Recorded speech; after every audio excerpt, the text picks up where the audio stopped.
Hello बच्चों, चलिए प्रश्न को समझते हैं।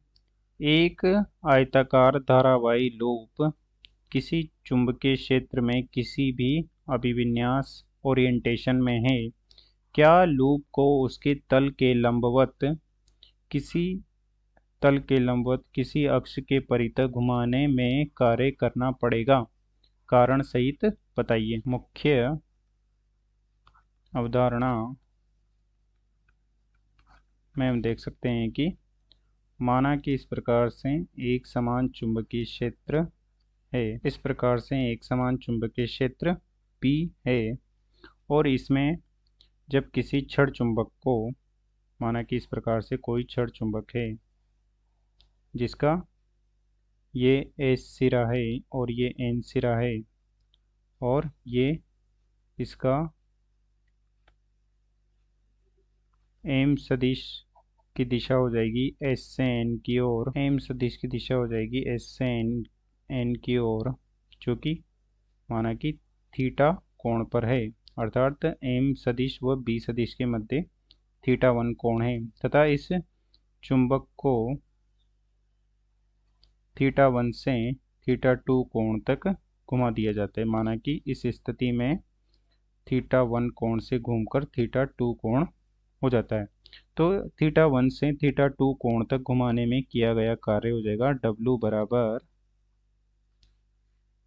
W बराबर mb cos theta 1 minus cos theta 2, अर्थात इस छड़ चुंबक को थीटा 1 से थीटा 2 कोण तक घुमाने में हमें mb गुणा cos theta 1 minus cos theta 2 कार्य करना पड़ता है।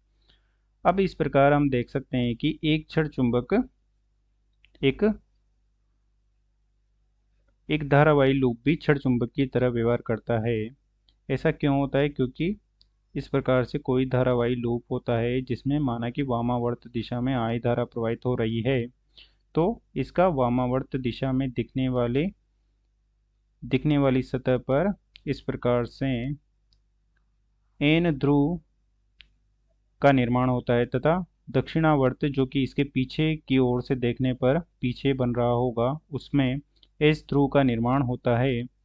और इस प्रकार से यह धारावाही लूप एक छड़ चुंबक की भांति व्यवहार करता है जिसके दो ध्रुव हो जाते हैं, एक S ध्रुव तथा एक N ध्रुव, तथा इस धारावाही लूप में चुंबकीय आघूर्ण M सदिश की दिशा हो जाती है दक्षिणी दाहिने हाथ के अंगूठे के नियम से वामावर्त दिशा में घुमाते हुए अंगूठा इसकी धारा की दिशा को प्रदर्शित करता है, जो कि तल के लंबवत बाहर की ओर इस प्रकार से होगी। और छड़ चुंबक में भी S से N की ओर ही चुंबकीय आघूर्ण M की दिशा होती है, जो कि यहाँ से हम देख सकते हैं कि पीछे S है और सामने की ओर N ध्रुव का निर्माण हो रहा है, तो S से N की ओर ही हमें चुंबकीय द्विध्रुव आघूर्ण M सदिश की दिशा प्रदर्शित हो रही है। तो इस प्रकार से हम कह सकते हैं कि एक धारावाही लूप चुंबकीय द्विध्रुव आघूर्ण की तरह व्यवहार करता है। अब चलिए प्रश्न को हल करते हैं। प्रश्न में दिया गया है कि एक आयताकार धारावाही लूप है, अर्थात आयताकार धारावाही लूप है, आकार से कोई फर्क नहीं पड़ता है। आयताकार धारावाही लूप है तो वो भी छड़ चुंबक के समान व्यवहार करेगा। उसे एक समान चुंबकीय क्षेत्र में किसी भी विन्यास में रख दिया गया है। माना कि उसे इस तरह विन्यास में रख दिया गया है, इस प्रकार से इस विन्यास में रख दिया गया है। इस प्रकार से एक आयताकार लूप को अभिविन्यास में रख दिया गया है और इसमें माना कि इस प्रकार से धारा प्रवाहित हो रही है वामावर्त दिशा में, तो ये एक छड़ चुंबक की भांति व्यवहार करेगा, क्योंकि इसमें सामने की ओर वामावर्त दिशा की ओर इसमें N ध्रुव का निर्माण हो जाएगा। इस प्रकार से इसमें N ध्रुव का निर्माण हो जाएगा तथा पीछे की ओर इसमें S ध्रुव का निर्माण हो जाएगा तथा तो इसके चुंबकीय द्विध्रुव आघूर्ण M सदिश की दिशा हो जाएगी इस प्रकार से तल के लंबवत बाहर की ओर, इस प्रकार से M सदिश इस आयताकार कुंडली के तल के लंबवत बाहर की ओर, इस प्रकार से। और यहाँ से हम देख सकते हैं कि माना कि बी सदिश व एम सदिश में थीटा कोण है। यहाँ से हम देख सकते हैं कि बी सदिश व एम सदिश में माना कि थीटा कोण है। ठीक है। और हमसे कहा गया है कि क्या लूप को उसके तल के लंबवत किसी अक्ष के परितः घुमाने पर कार्य करना पड़ेगा। तो हम देखते हैं कि इसे तल के लंबवत घुमाने पर कोई कार्य करना पड़ता है या नहीं करना पड़ता है। तो पहले तो हम देख लेते हैं कि इस स्थिति में हम देखते हैं कि क्या हो रहा है। हम देख सकते हैं कि एम सदिश व बी सदिश के मध्य थीटा कोण है। ठीक है। एम सदिश व बी सदिश के मध्य थीटा कोण है। और हमसे कहा गया है कि इस आयताकार कुंडली को तल के लंबवत किसी अक्ष के परितः घुमा रहे हैं, तो इसमें क्या कोई कार्य करना पड़ेगा। ठीक है। तो हम इस कुंडली को माना कि इस प्रकार से जो एम सदिश है वो भी तल के लंबवत है, तो माना कि हम इसे तल के लंबवत इस प्रकार से घुमा देते हैं। तो हम देख सकते हैं कि एम सदिश व बी सदिश के मध्य के कोण थीटा में कोई परिवर्तन नहीं होगा, केवल कुंडली इस अक्ष के लंबवत अक्ष के परितः घूमती चली जाएगी, परंतु एम सदिश व बी सदिश के मध्य थीटा कोण में कोई परिवर्तन नहीं होगा। और एम सदिश व बी सदिश के मध्य थीटा कोण में कोई परिवर्तन नहीं हो रहा है, तो इस स्थिति में हमें कोई कार्य करना नहीं पड़ेगा, कोई कार्य नहीं करना पड़ेगा। हमें कार्य तब करना पड़ता है जब एम सदिश व बी सदिश के मध्य कोण में परिवर्तन हो, अर्थात हम इसी आयताकार कुंडली को जिसकी दिशा हम समान दिशा लेते हैं, इस प्रकार से समान दिशा की कुंडली है और हम समान ओरिएंटेशन अर्थात समान अभिविन्यास में रखते हैं और उसमें समान धारा I प्रवाहित होती है, इस प्रकार से लेते हैं और उसे इस प्रकार से इसका एम सदिश भी बना देते हैं हम।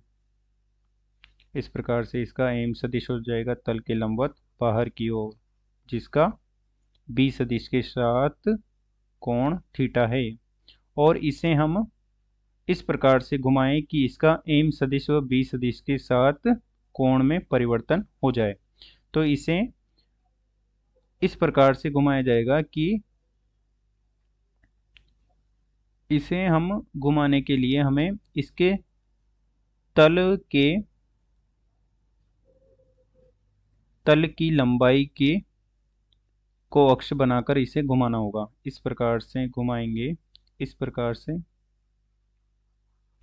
से अक्ष बनाकर हमें इसके सापेक्ष घुमाना होगा, जिससे कि एम सदिश व बी सदिश के मध्य कोण में परिवर्तन होगा, जो कि इसके तल में स्थित है, तल के लंबवत नहीं है। तल में स्थित अक्ष के सापेक्ष घुमाने पर, तल में स्थित अक्ष के सापेक्ष घुमाने पर माना कि थीटा से थीटा 2 कोण पर घूम जाती है, इस प्रकार से घुमाएंगे तो माना कि थीटा 2 कोण पर घूम जाती है, इस प्रकार से माना कि तो एम सदिश इस प्रकार से हो जाएगा, बी सदिश के मध्य कोण हो जाएगा माना कि थीटा 2, तो किया गया कार्य W हो जाएगा M B cos theta minus M B cos theta minus cos theta 2, इतना कार्य हो जाएगा। परंतु ये कार्य कब होगा, जब हम उसके तल में स्थित अक्ष के सापेक्ष घुमाएंगे, और जब तल के लंबवत स्थित अक्ष के सापेक्ष घुमाएंगे तो हमें कोई कार्य नहीं करना होगा। तो हम देख सकते हैं कि प्रश्न में हमसे पूछा गया है कि क्या तल के लंबवत स्थित अक्ष के परितः घुमाने पर कार्य करना पड़ेगा। तो हम कह सकते हैं कि तल के स्थित लंबवत अक्ष के परितः घुमाने पर कोई कार्य नहीं करना पड़ेगा, कोई कार्य नहीं करना पड़ेगा, क्योंकि उससे m सदिश व b सदिश के मध्य थीटा में परिवर्तन नहीं होता है, तो उसके लिए हमें कोई कार्य नहीं करना पड़ेगा, नहीं होता है। अतः दिए गए प्रश्न को हमने हल कर दिया है। आशा करते हैं आपको समझ में आया होगा। धन्यवाद।